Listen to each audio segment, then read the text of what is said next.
The playback rolled, and the 12-year-old tilted his head. It sounds muffled. 3 people looked up in the control room.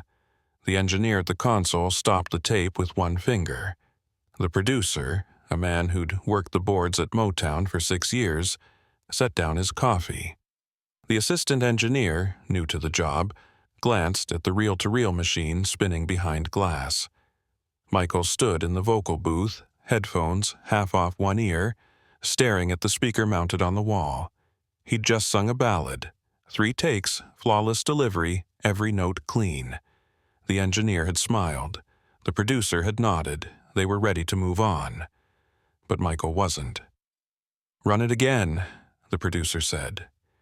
The tape rewound. The instrumental track kicked in, strings, piano, a soft brush on the snare. Then Michael's voice filled the room, pure, controlled, every word landing exactly where it should. The melody arced through the chorus, dipped into the bridge, climbed back up. Perfect pitch, perfect timing, perfect performance. Michael shook his head. "It's not right." The engineer leaned back in his chair, hands behind his head. He'd been doing this since 1967. He knew what a good vocal sounded like. He looked at the VU meters, checked the levels, glanced at the tape machine. Everything was running clean. "Michael, that was a great take. One of the best you've done." "I know I sang it right." Michael stepped closer to the glass between the booth and the control room. "But it sounds muffled." The producer picked up his legal pad, tapped his pen against the edge. "What do you mean?" "The top is cut off." One look, one breath, one decision. The room held. The engineer's hands came down from behind his head. The assistant engineer stopped writing. The producer set his pen down slowly. This was Detroit, 1972. The studio had tracked the Supremes, the Temptations, Stevie Wonder. The equipment was maintained weekly. The tape was fresh Ampex 456, top of the line. The console was a custom-built 16-channel board that cost more than most people's houses. And now a 7th grader in a red shirt was telling them the high frequencies were missing. "Missing how?" the producer asked. Michael tilted his head, the way he did when he was listening to something no one else could hear. "Like it's coming through a blanket." The engineer hit the talkback button. "Michael, your voice is fine. The pitch is perfect. The timing's perfect. The levels are clean." "I'm not talking about pitch." Michael's hand moved to his throat, then dropped. "I'm talking about the brightness." "It's gone." The assistant engineer whispered something to his boss. The older man waved him off. The producer stood up, walked over to the tape machine, looked at the reels turning. He didn't see anything wrong, but here's what mattered. Michael didn't move. He stood there in the booth, arms at his sides, weight forward slightly, waiting. Not angry, not frustrated, just certain. The producer turned around. "Michael, we just recorded this 10 minutes ago. The tape's fresh, the machine's calibrated." "Then why does it sound dull?" "It doesn't sound dull." "It does, like something's missing." Now the room shifted. The engineer sat up straighter. The assistant engineer stopped pretending to take notes. The producer walked back to the console, hit the playback button one more time. The track rolled.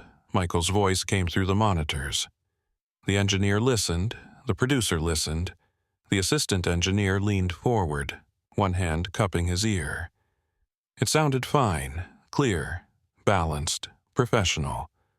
Michael shook his head before the first verse even finished. The engineer stopped the tape. He looked at Michael through the glass. "What do you want me to do?" "I don't know, but something's wrong." The producer exhaled through his nose. They had 2 more songs to cut today. They had session musicians waiting. They had a schedule.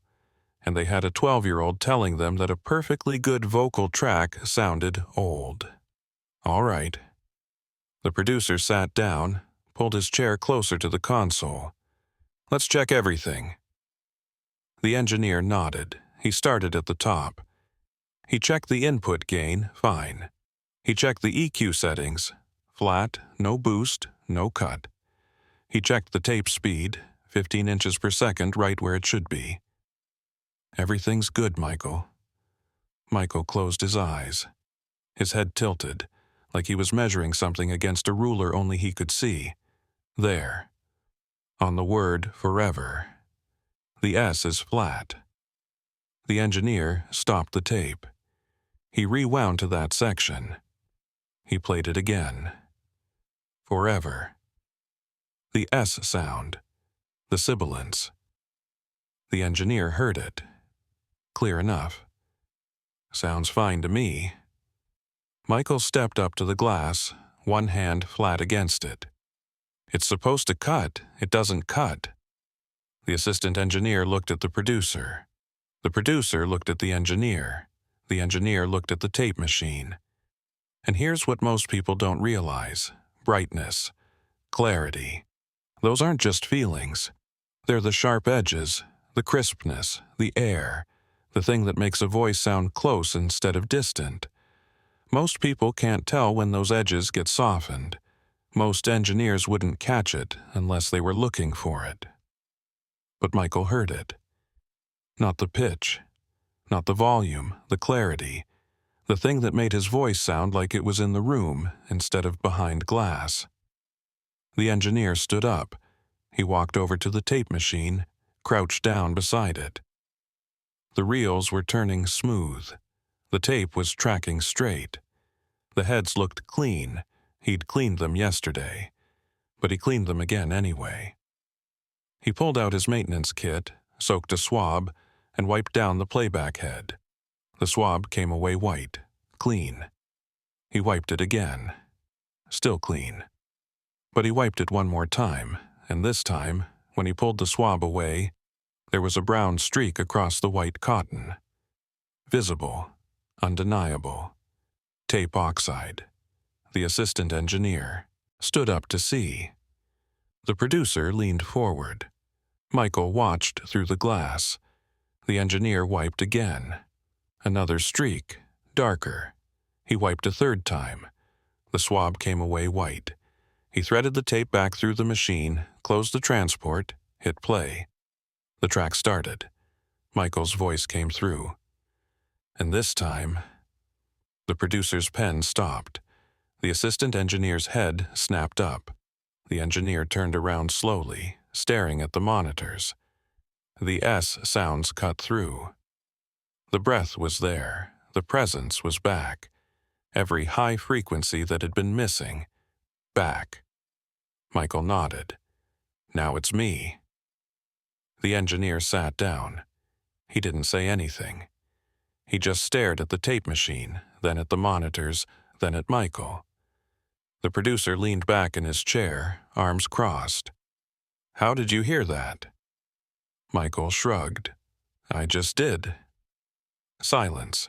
Not the kind that comes from waiting. The kind that comes from realizing a kid just caught something you missed. The kind that sits in your chest and makes you rethink how you listen.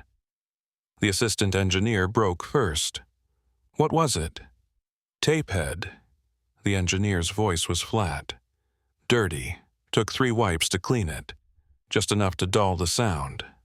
The producer nodded slowly. He'd heard about this. Tape head residue. It happened when the tape particles accumulated on the playback head, creating a microscopic barrier. Most of the signal got through. Just not all of it. Just not the brightness. And most engineers wouldn't notice unless they were looking. Most singers wouldn't hear it at all. But Michael did. The session ran another 3 hours. They laid down 2 more songs. Michael nailed every take. The engineer checked the tape heads twice more, even though they were clean. The assistant engineer started taking notes on a new page, underlining the words tape head residue 3 times. When the session wrapped, the engineer made a note on the studio log. Tape heads, clean daily. He underlined it twice. Michael waited at the door for his father. He could still hear the vocal track in his head, the way it sounded before, the way it sounded after. The difference was small. Most people wouldn't catch it. But it was there, and it mattered. That's when everything shifted. Not in that session, not even that week, but in every session after. Because once the word got out, and it did get out, because studio engineers talk, that Michael Jackson could hear tape head residue dulling the sound, people started paying attention. Engineers cleaned their equipment more carefully. Producers listened closer. Studio managers upgraded their maintenance schedules, not because they were afraid of being embarrassed, because they respected the work. And Michael cared about the work. By the time Michael turned 13, engineers asked him to check their playback. "Does this sound right to you?" He'd listen, then answer, and he was always right. By 15, he was suggesting adjustments. Pull back the brightness of touch. The engineers would try it, and it would sound better. By 17, he was producing. By 20, he was writing the manual everyone else followed. And it all started here, in a room where a kid said, "That's not my voice," and an engineer found oxide on a tape head that looked perfectly clean. Remember, Michael was still 12. He still went home and played with his brothers. He still watched cartoons. He still had to ask permission to stay up late. But in the studio, he was something else. He was the person who heard the brightness, the person who knew what clarity meant, the person who was right. The engineer kept the maintenance log in a filing cabinet. Years later, after Michael became the biggest star on the planet, a music technology writer researching analog recording techniques asked what he remembered most about working with young Michael Jackson. The engineer pulled out a folder. He flipped to the page from that day, March 1972, vocal overdub session, ballad track. In the margin, in pencil, someone had written, "MCOT HF loss, tape head residue." The writer asked what that meant. "It means," the engineer said, "that a 12-year-old heard something wrong with the sound that I didn't catch with my ears or my meters." And that's when I knew we weren't just recording a talented kid. We were recording someone who understood sound on a level most engineers never reach. The writer asked if that was unusual. Unusual. The engineer closed the folder. It was impossible, except it happened. And once it happened, you couldn't unhear it. Every time he opened his mouth after that, you listened different. Because you knew he was hearing things you weren't. Because the tape head was dirty, just barely, and he heard it, and he said so.